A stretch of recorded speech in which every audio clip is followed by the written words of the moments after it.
Diolch, Llywydd.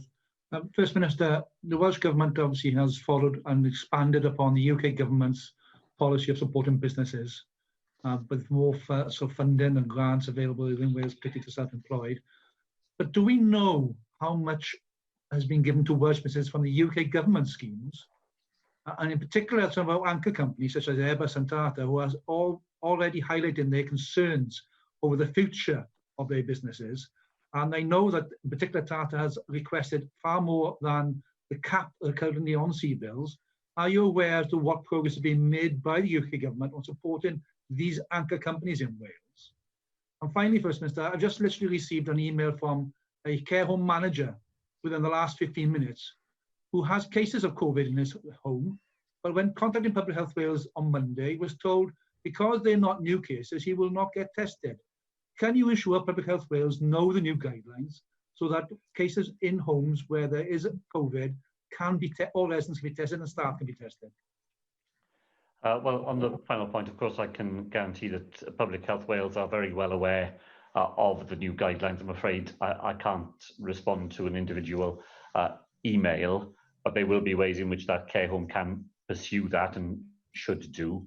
On the first and larger set of questions David Rees asked, I don't have, and I'm not sure whether it is even publicly available.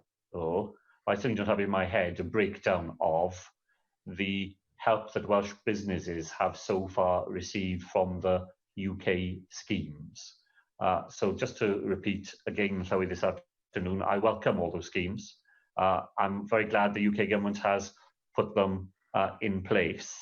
And I'm sure there will be a point at which it will be possible to see how much of that help has been received here in Wales.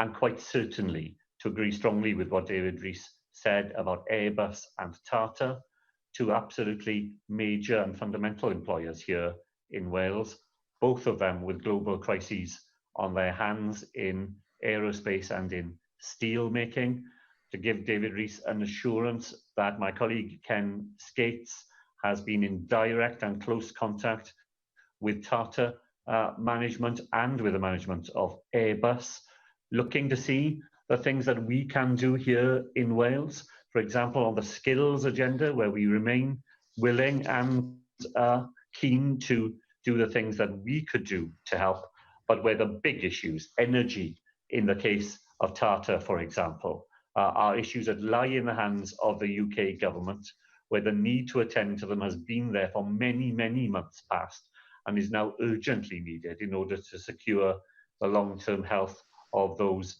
very important industries. In the meantime, we go on using our £500 million Economic Resilience Fund, which is not simply focused on the major companies themselves, but very importantly on supply chains, making sure that if companies, large companies, get into trouble, we're attending to the impact that that will have, the knock-on effect it will have on their supply chains as well.